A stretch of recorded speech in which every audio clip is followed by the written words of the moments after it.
할렐루야. 예. 좀 전에 광고한 LA에 있는 뉴처치는 혹시 여러분들 모르시는 분 계실 것 같아서 우리 교회에서 한 3년 동안 청년 사역을 담당하셨던 최순환 목사님께서 작년에 개척하신 그러한 우리 청년들을 대상으로 한 아주 특별한 개척교회입니다. 그래서 LA에 있는 그 청년들, 많이 요즘 아시다시피 청년들이 교회를 많이 떠났습니다.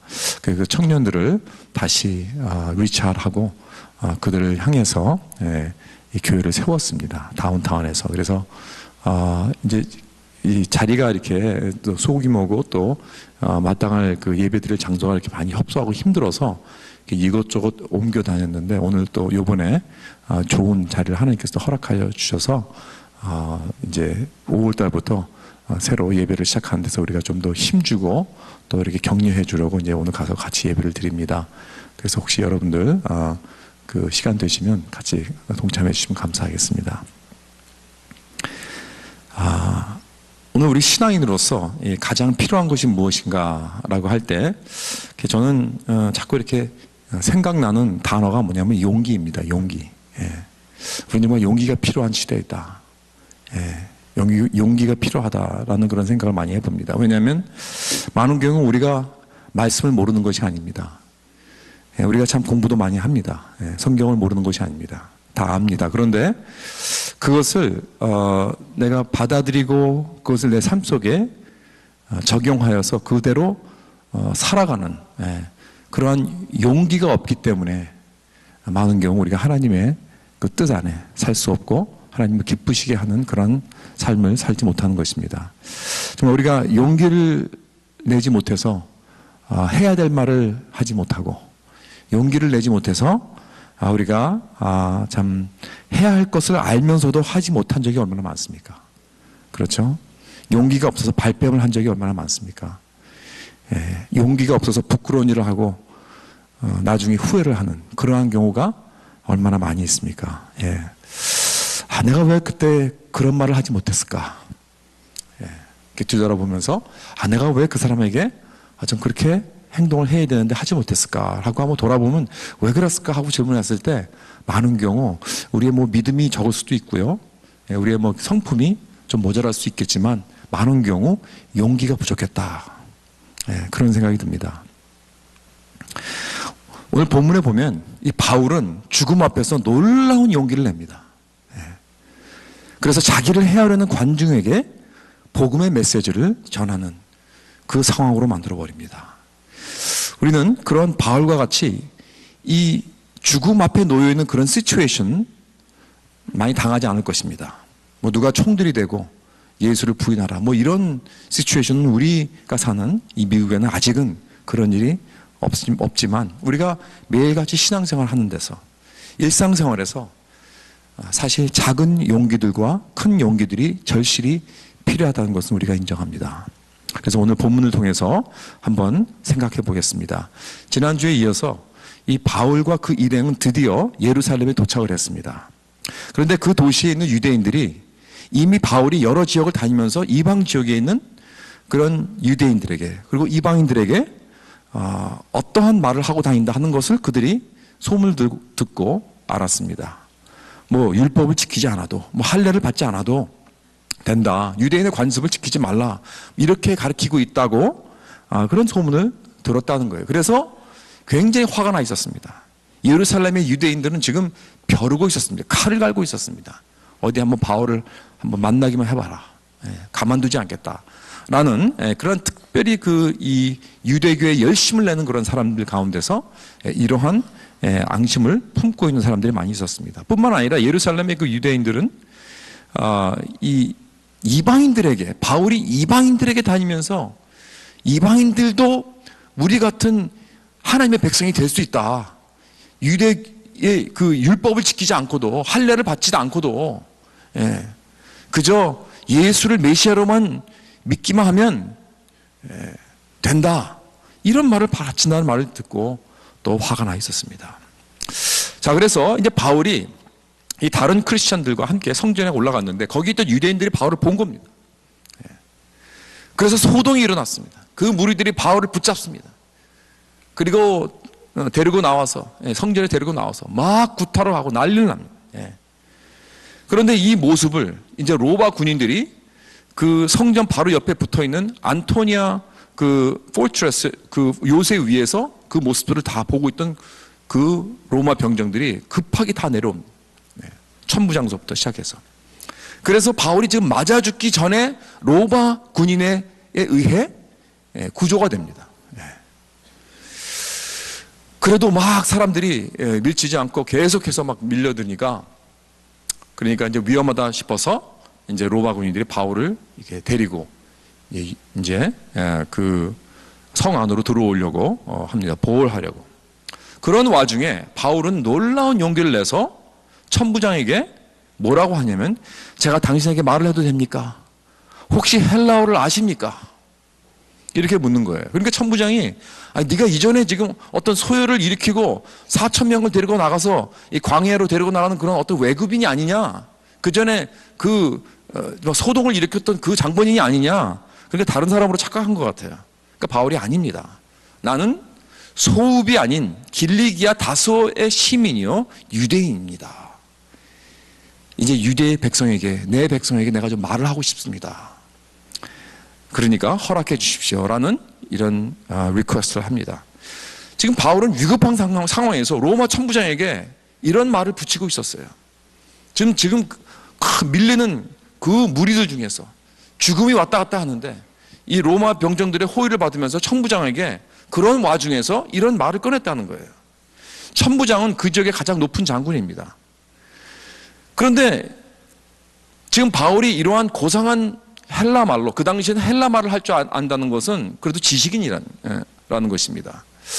그래서 이 천부장이 정말 놀란 거예요. 아니, 이렇게 고상하고 굉장히 점잖은 젠틀맨 같이 이렇게 말을 잘 하는 거 보니까 보통 사람이 아니라는 걸 들었어요. 여러분들, 사실 우리도 사람을 누가 만났을 때 첫 번 말하는 걸 들어보면 좀, 그걸 보고 좀 이렇게 감을 잡을 수 있을 거예요. 이 사람도 보통 사람 같지가 않다. 예? 천부장은 이 사람이 막 몰매를 맞는 모습을 보고 좀 이렇게 굉장히 저질적이고 무식한 그런 사람인 줄 알았는데, 아주 헬라 말도 잘하고 정중하게 대하는 걸 보니까 이 사람은 뭔가 다른 사람이다. 그리고 다소에서 왔다 하는 말을 듣고 이 큰 도시의 시민이구나, 뭔가 배운 사람이구나, 뭔가 보통 사람은 아닌가 보구나 하는 그러한 생각을 하게 된 것입니다. 그래서 천부장은 이제 허락을 합니다. 그래, 말을 하라고 허락을 합니다. 그래서 여기 이제 40절에 보면 바울이 이제 층대 위에 서서 백성들에게 손짓하며 조용히 하게 한 후에 히브리 말로 말을 시작했습니다. 그러면서 그 내용이 뭐냐면 이제 22장이 나옵니다. 그 내용이 다음 장에 보면. 그러니까 이 백성에게 많은 사람들 앞에서 이렇게 손짓을 하며 캄다운 시키고 조용히 시키면서 자기가 이제 연설을 하려고 하는 이 모든 모습 속에서 이 바울은요, 벌써 이 공중 이 연설을 할 줄 아는 사람입니다. 사람의 주목을 잡을 줄 아는 사람입니다. 그러면서 히브리 말로 설교를 시작합니다. 그 내용이 이제 22장에 나오는데, 여러분 한번 생각해 보십시오. 이 장면을. 지금 바울은 가까스로 목숨을 건졌습니다. 죽어가고 있었습니다. 얻어맞으면서.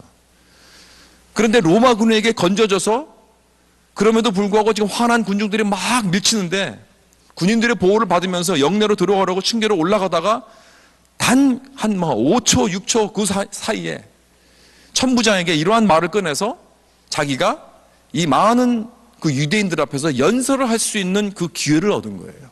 불과 몇 초 만에. 놀라운 일입니다, 여러분. 그래서 모든 사람들을 다 진정시키고 조용히 시키고 자기에게 주목을 하게 만들었습니다. 그리고 연설을 시작합니다. 설교를 시작하는 거예요. 얼마나 놀랐습니까? 놀라운 능력 아닙니까? 저는 이 상황을 볼 때 가장 알고 싶은 것은 어떻게 바울이 이렇게 군중을 컨트롤할 수 있는가? 아니면 바울이 어떻게 사람을 이렇게 설득을 해서 자기가 하고자 하는 일을 할 수 있는가 하는 그 스킬이 무엇인가 라는 질문이 아닙니다. 그걸 알고 싶지 않아요. 물론 바울이 그런 능력이 있던 사람이지만 그게 아니고 바울이 어디서 이런 놀라운 용기를 가졌는가, 이 놀라운 용기가 어디서 나왔는가, 바울에게. 이겁니다. 그걸 알고 싶다. 그것이 알고 싶답니다. 그 용기가 어디서 나오는가. 이 첫째, 바울은 올해 두 가지로 볼 수 있는데, 첫째는 바울은 자기 자신에게 초점을 맞추지 않았다는 것입니다. 자기 자신을 보지 않았어요. 여러분, 사람이 일단 이렇게 어려움을 당하고 이러한 굉장히 위험을 당하게 되면 가장 처음 우리가 생각하는 게 누굽니까? 나 아니에요? 나죠. 내가 어떻게 될까봐. 우선 나에게 초점을 두는 것이, 이것이 어쩌면 이렇게 아주 자연스러운 현상이라고 할 수 있겠습니다. 그러나 바울은 자기 자신에게 초점을 맞추지 않았어요. 자기 자신에서 눈을 돌립니다. 그리고 두 번째로 다른 것에 초점을 맞추게 되는 거예요. 바울은 거기서부터 용기를 얻은 것입니다.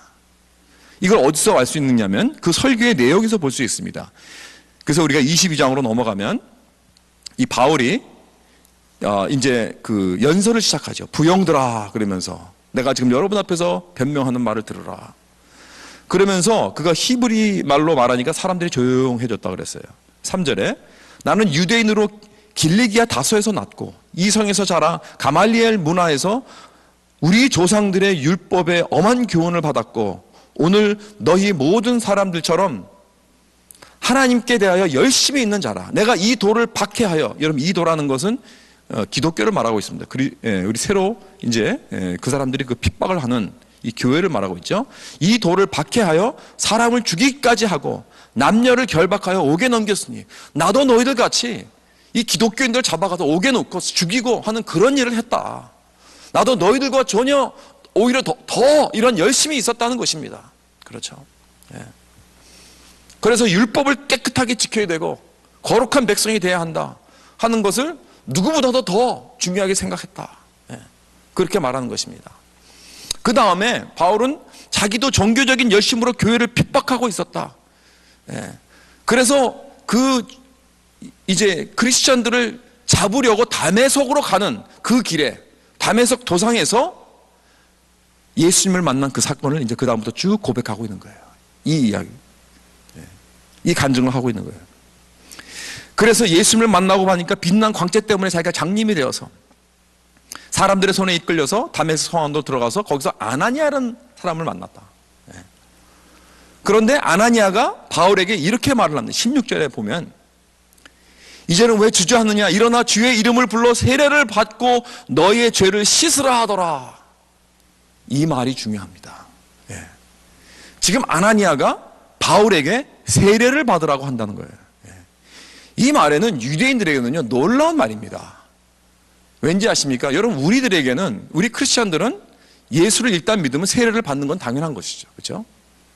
왜냐하면 그 세례라는 그 물 상징이 우리의 죄를 완전히 깨끗하게 예수님의 피로 씻김을 받는다는 어떤 그런 상징이 있기 때문에 세례를 받습니다. 이 물세례를 받죠. 그런데 유대인들도 물세례가 있었어요. 유대인들도 물세례가 있었는데 누가 물세례를 받느냐? 유대인들이 받는 게 아니고요, 이방인들이, 더러운 이방인들이, 유대인들이 개라고 취급하는 이 더러운 이방인들이 이스라엘의 하나님을 믿기 원하고 유대인의 나라로 들어와서 개종해서 유대인이 되어서 하나님의 백성이 되기 원하는 사람들은 세례를 받게 합니다. 왜냐하면 더러우니까 씻어야 되니까, 물로. 부정하고 더러운 민족들이니까. 왜냐하면 유대인들은 이방인을 개라고 여겼다는 거예요. 그런데 여기 아나니아가 바울에게 세례를 받으라고 한 것은 무슨 뜻이냐면 너희들도 더러운 백성이다. 하나님의 말씀을 열심히 지키는 유대인들도 이방인들과 똑같이 부정하다는 것입니다. 더러운 이방인들과 똑같이 소망이 없고 잃어버린 자들이라는 거예요. 그렇다면 여기 3절과 16절을 합하면 무엇인가? 바로 복음입니다. 이게 바로 복음입니다. 3절에 나는 유대인으로 갈릴리아에서 다소에서 났고 이성에서 자라서 가말리엘 문화에서 쫙 자기의 그 레주메를 쫙 보여줍니다. 내가 얼마나 유대인 중에 유대인이요, 내가 가말리엘 그 하버드 대학 나왔다는 그런 말은 마찬가지예요. 이런 교육도 받았다는 거예요. 그리고 나는 정말 이 성에서 자라고 율법에 엄한 교훈을 받았고 종교적으로, 사회적으로, 지식적으로 흠이 없는 그러한 사람이었다. 산헤드린 공회원으로서, 바리새인으로서 누구보다도 하나님의 열정이 있던 그런 사람이었다. 그러나 하나님을 만나고 나서, 예수 그리스도를 만나고 나서 16절에 나도 세례를 받아야 한다. 즉 나의 죄를 씻겨야 한다는 것입니다. 그러니까 이 바울과 같이 종교적으로 흠이 없고 율법을 통달한 열심당원도 역시 이방인도 전혀 다름이 없는 부정한 그런 사람, 오직 내가 유대인이든지 이방인이든지 누구든지 상관이 없습니다. 오직 주 예수의 이름을 부르고 그를 믿고 영접하면 하나님이 용서하시고 깨끗하게 해주셔서 그의 백성이 된다는 것입니다. 이게 바로 복음입니다. 이렇게 복음이란 내가 아무리 사회적으로 종교적으로 뛰어난 사람이라 할지라도 그것을 의지하는 것이 아니고 하나님 앞에서 낮아지는 것입니다. 하나님 앞에서 겸손하게 되는 것입니다. 동시에 높아지는 것입니다. 왜? 하나님께서 나를 존귀하고 귀하게 여기니까. 나를 하나님의 자녀로 삼아주시니까. 한편으로는 아무 가치 없는 더럽고 정말 부정하고 소망 없는 그런 마른 막대기와 같은 그런 존재이지만, 또한 동시에 하나님은 나를 위하여 독생자 예수 그리스도를 아끼지 아니하시고 주셨고, 나를 그 보혈로서 그 핏값으로 나를 사셨고, 나를 하나님의 자녀로서 하나님의 백성으로 만들어 주셨는, 그래서 존귀하고 보배로운 그런 자라고 불러주시는 놀라운 이 은혜, 하나님의 자녀라는 것입니다. 지난주에 어저께 영국의 그 프린스 해리가 결혼식을 했죠. 로얄 결혼식을 했습니다. 혹시 보신 분 계십니까? 저 유튜브에 들어가면 다 나옵니다. 그래서 제가 좀 봤어요. 도대체 이 로얄 결혼식은 어떻게 하는가? 로얄 웨딩이 어떤 건가? 한번 좀 보고 싶어서. 저도 이제 그 주례를 하는 사람이기 때문에 뭔가 좀 배울 수 있지 않을까? 하고 좀 봤어요. 봤는데, 야, 정말 멋있더라고요. 정말, 깜짝 놀랐습니다. 사실, 이 메이건 멀커라는 그 여자는 프린스 해리와 사랑에 빠져서 결혼을 했지만, 그 여자는 사실은 어떻게 보면 그 영국의 그 로열 패밀리가 될 수 없는, 그런 자격이 없는 사람이었습니다. 왜냐면 시민도 미국 시민이었고, 또 한 번 결혼을 했던 여자였습니다. 그리고 또 혼혈합니다. 엄마가 흑인이에요. 그러니까 여러 가지 볼 때 사실 좀 이게 맞지가 않아요. 그런데 뭐 사랑이 둘이 빠졌는데 어떻게 해요? 그죠? 그래서 결혼을 하는데, 야, 정말 영족들은 저렇게 결혼을 하는구나.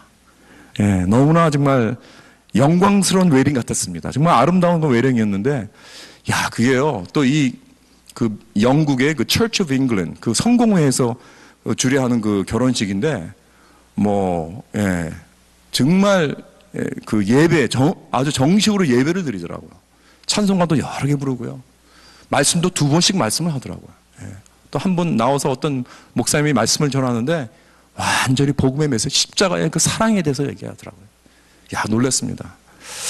정말 파워풀한 그런 그 분위기에서 놀라운 축복을 받고, 그 결혼식을 하고 나서 마차를 타고 이제 군인들의 호의를 받고 시내를 쫙 한 바퀴 돌아요. 도는데 수많은 사람들이 나와가지고 막 국기를 흔들고 막 박수를 치고 난리 났어요. 그 모습을 보면서 저는 너무나 감동을 받았는데, 그 모습을 보면서 저게 바로 우리가 천국에 올라갈 때 저런 모습을 낳지 않을까, 그런 생각이 들었습니다. 이 세상의 모든 여정을 마치고 천국에 올라갈 때, 야, 하나님의 왕중 왕의 아들로서, 영국의 프린스가 아니라 하나님 나라의 프린스로서, 왕자로서, 그렇죠? 더 영광스러운 그런 환영을 받겠지. 그 소망이 막 들어왔습니다. 그런데요, 여러분, 프린스 해리와 다른 점은 이겁니다. 여러분과 저는요, 전혀 이런 로열 라인이 없어요. 거기서 온 사람들이 아닙니다. 완전히 외인이었습니다. 우리는 죄로 인하여 멀리 있었던 자들이었습니다. 아무 소망도 없고 미래도 없고 그저 더러운 죄의 삶을 살고 있었던, 영적으로 거린 것 같은 그러한 자였습니다. 그러나 하나님께서 우리들을 그의 은혜로 인하여 왕자로 삼으셨다는 사실입니다. 믿습니까? 왕자입니다. 공주가 아닙니다. 왕자예요, 왕자. 왜냐하면 왕자들이 유업을 받으니까. 하나님의 아들이 유업을 받는 거예요. 그래서 Son of God 그러는 거예요, 여러분. daughter of God이라고 하지 않았다고 해서 여자분도 섭섭하게 생각하지 마십시오. 제가 예전에도 말씀드렸지만 하나님의 우리는 아들들입니다. 여자고 남자고 상관없어요. 다 똑같아요. 하나님의, 왜? 우리는 하나님의 영원한 유업을 받는 자들이기 때문에. 그래서 우리는 왕자들이라는 거예요. 그래서 우리가 어디서 왔다는 것을, 이걸 우리가 알게 된다면 우리는 겸손할 것입니다. 절대로 교만할 수가 없죠. 우리는 사랑받은 거지들입니다.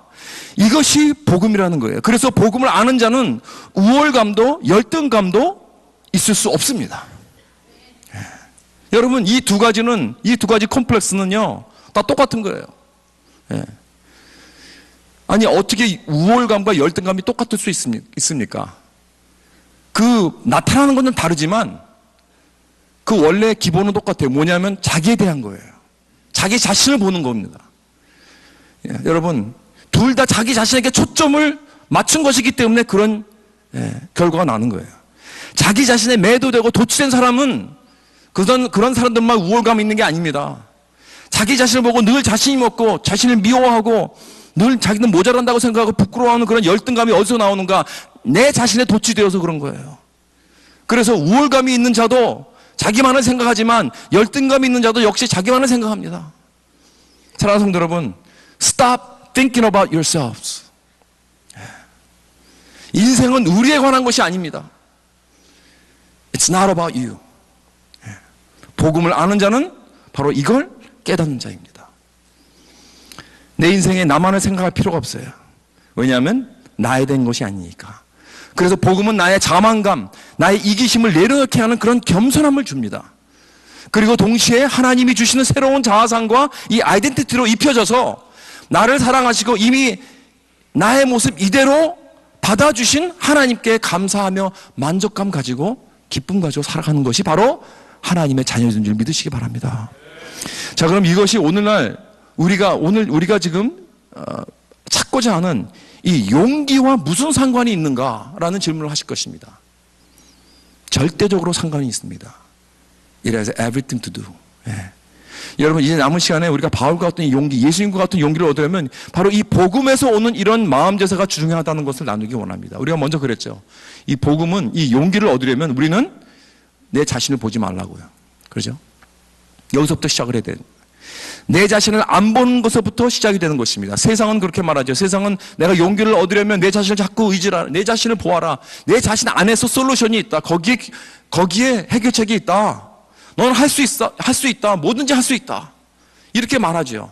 사실 우리가 이런 말을 우리 자녀들에게 해주지 않습니까? I believe in you. You can do it. 우리 아이들이 어려서 태권도장을 나갔는데 거기 태권도장 가르치신 분이 관장님이 그렇게 가르쳐요, 맨날. Yes, I can 하래요. Yes, I can 하고 나무를 깨고 나가서 겨루기를 하고 Yes, I can 하고 소리 지르는 거예요. 그러니까 그 아이들에게 그 자신감을 키워주려고 하는 건데, 여러분, 그렇다고 해서 여러분 그 아이들이 자라가지고 그렇게 건강한 그러한 정신 상태가 됐는가? 그러지 않습니다. 여러분, 밀레니얼들, 요즘 시대의 20대들 문제가 많습니다. 이 사회적으로 지금 큰 문제입니다. 미국에서요, 밀레니얼 그러면요, 아주 그냥 골치를 아파요, 골치를. 왜? 완전히 이 땡깡 부리는 세대니까. 땡깡 부리는 세대예요, 완전히. 자기 도취 세대예요. 자기밖에 몰라요. 어떤 그런 세대가 되어버렸어요. 그런 아이들은 되게 다 이렇게 키워준 거예요. 잘한다, 잘한다. 네 자신을 믿어라. 꼴찌해도 상을 줍니다. 꼴찌해도 상을 줘요. 숨 쉬어도 상 줘요. 그러는 거예요. 그러니까 아이들이 이건 지난번에 한국에서 여자 하키가 8대 빵으로 깨지고 막 그러더라고요. 8대 빵이 깨지. 야, 8대 빵이 뭐야? 8대 빵이 여자 하키가. 근데 우리 문 대통령이 가셔가지고 와 잘했다고 막 이러시더라고. 야, 저래서 그렇습니다. 사실 이게 이렇다고 해서 여러분, 우리가 용기를 내는 것이 어떤 두려움을 없앤다, 내 자신을 포커스해서 두려움을 없애서 용기를 얻는 게 아닙니다. 여러분, 두려움이 없어지면 용기가 납니까? 그럴까요, 정말? 두려움이 없잖아요? 그러면 용기도 필요 없어요. 생각해 보세요. 하루 강아지 범 무서운지 모른다는 말이 왜 나온 거예요? 두려운 걸 모르니까, 없으니까 용기를 낼 필요가 없는 거예요. 범이란 무서운 범 앞에서 까부는 거죠. 그렇죠? 여러분, 용기란 두려움을 없애는 것이 아니고 용기란 두려움 앞에서 옳은 일을 하는 것입니다. 두려움이 있지만, 두려움을 인정하지만 그럼에도 불구하고 옳은 일을 하는 것이 용기입니다. 그래서 우리가 용기를 얻으려고 두려움을 없애는 것이 아니고, 두려움이 있지만 여러분, 용기를 내는 이 용기, 이거는 내 자신에 너무 초점을 맞추지 말라는 것입니다. 내 자신을 너무 보지 말아야 돼요. 내 자신에 대해서 너무 심각하게 생각하지 말아야 된다는 것입니다. 왜냐하면 이것은 나에 대한 것이 아니기 때문에. 그 다음에 두 번째로, 그럼 내 자신을 돌려서 누구를 바라봐야 돼? 무엇을 바라봐야 하는가? 부활하신 예수 그리스도인 줄 믿으시기 바랍니다. 바울이 바로 이것을 본 거예요. 바울이 가진 용기를 어디서 얻었는가? 자기 자신에서부터 눈을 돌려서 예수 그리스도를, 부활하신 예수 그리스도에 초점을 맞췄어요. 이걸 어떻게 우리가 아는가 하면, 여기 보면 사도행전에서 3번씩이나 자기가 예수를 만나서 변화된 그 다메섹 도상의 사건을 사람들에게 3번씩이나 고백했어요. 왜 그랬을까요? 왜냐하면 부활하신 예수님을 만났기 때문에 그렇습니다. 이것이 가장 중요한 거예요. 이것이 모든 걸 다 바꿔버렸습니다. 이것이 바울의 전환점이 된 것입니다.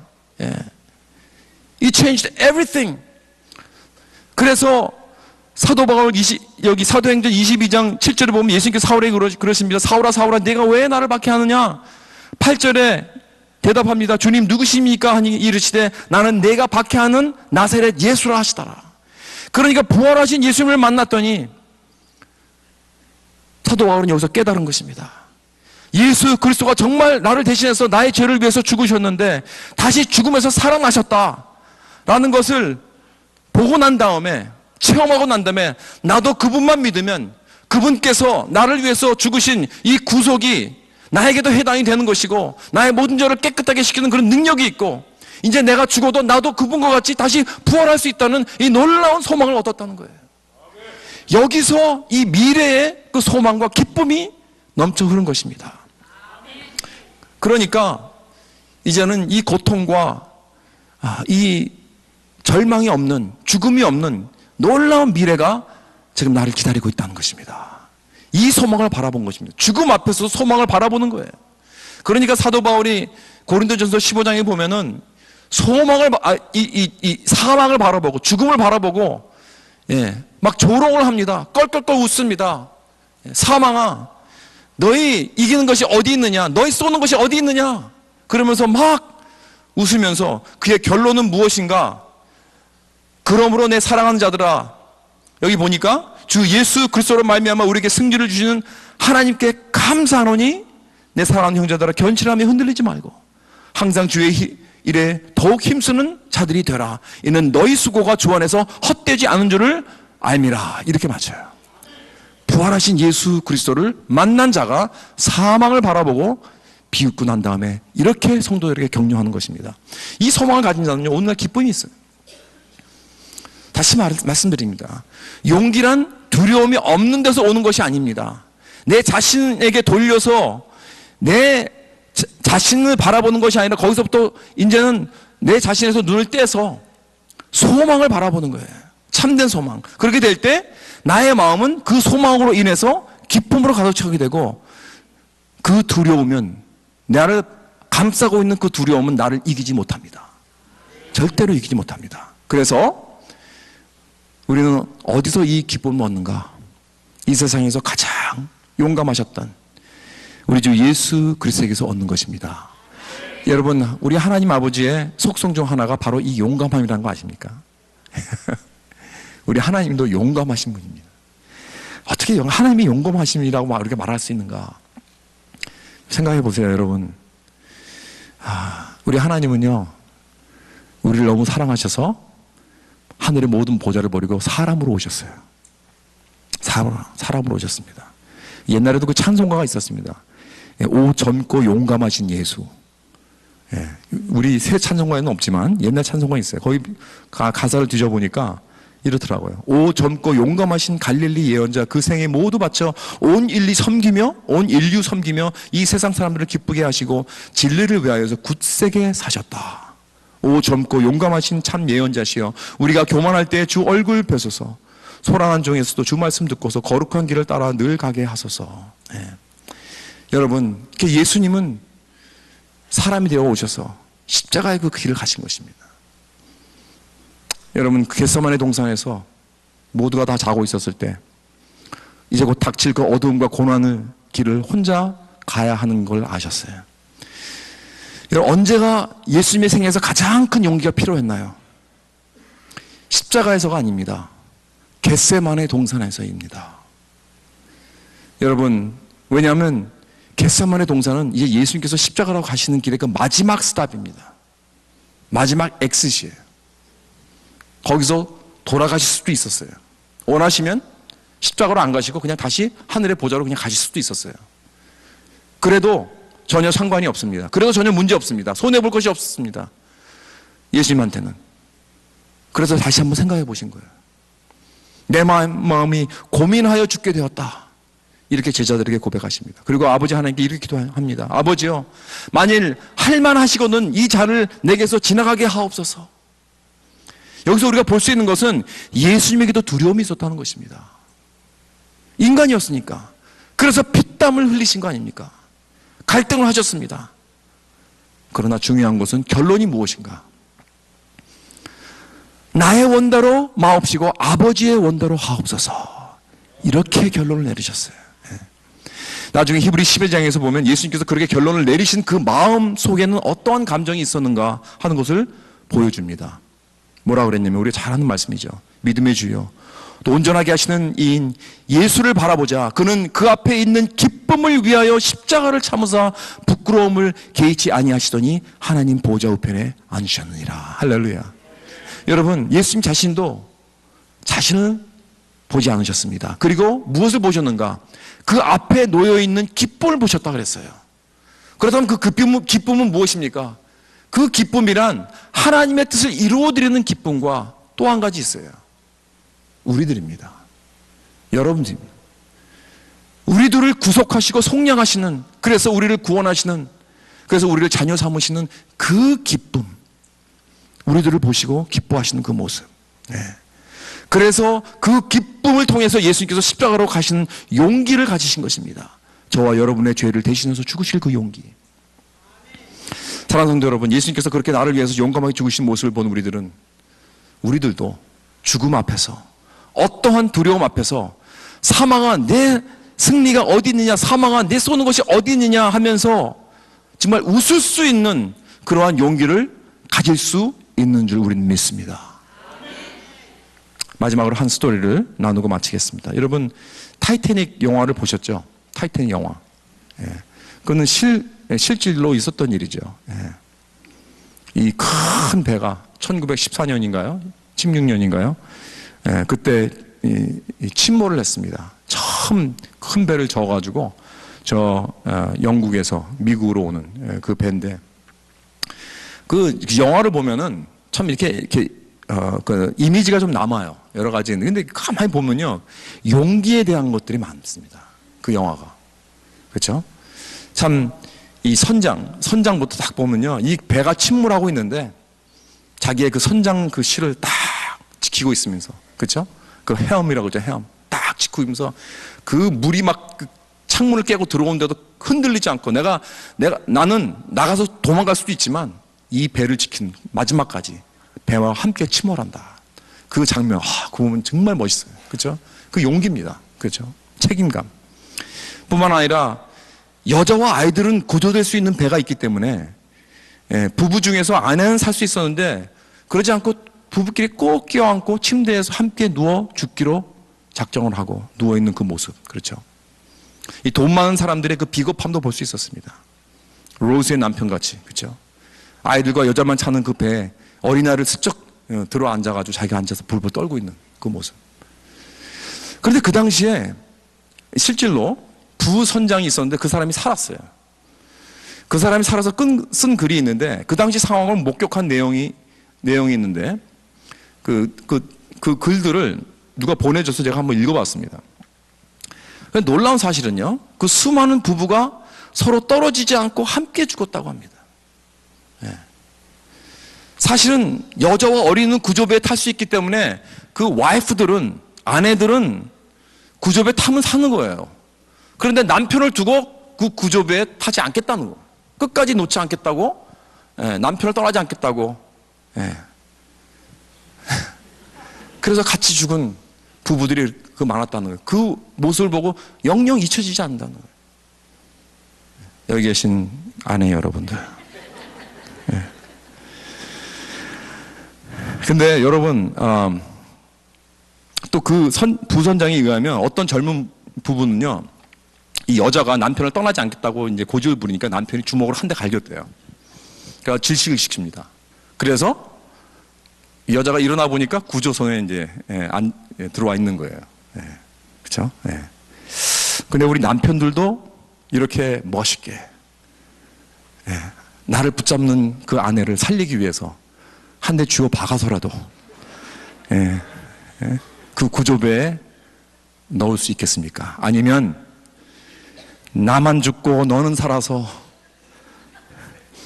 다른 남자 만나서 잘 사는 그 꼴을 못 보겠다. 너 죽고 나 죽자. 미국에서 그 메이시 아시죠? 메이시의 그 백화점 창업자 있는 그 이시돌 스트라우스라는 사람도 그 승객 중에 하나였는데, 그 사람이 그 승객에서 탄 사람 중에서 두 번째로 부자였다고 합니다. 그래서 이분도 그 아내를 같이 이제 그 유럽 여행을 하고 이제 돌아오는 길이었대요. 근데 그 아내를 설득을 해도, 아이다라는 그 아내인데, 설득을 해도 구명보트에 태우지 못했다는 거예요. 왜냐면 아내가 뭐라 그러냐면, 나는 늘 당신 가는 곳에 항상 함께 갔어요. 여태까지. 세상 어디든지 당신과 함께 갈 거예요. 라면서 남편을 두고 배에 오르는 걸 완강히 거부했다는 거예요. 그래서 어떤 선원이 이제 이 두 분을 이제 연세도 드시고 아주 굉장히 부자란 걸 알기 때문에 두 자리를 비워놓고 어르신들이 타시라고, 누구도 두 분이 타는 걸 보고 아무라고 말 안 할 테니까 타시라고 그렇게 했답니다. 그랬는데 이 말을 들은 이시도르, 그 스트라우스, 단호하게 다른 남성들보다 내가 먼저 타지 않겠습니다. 그러면서 거절했다고 합니다.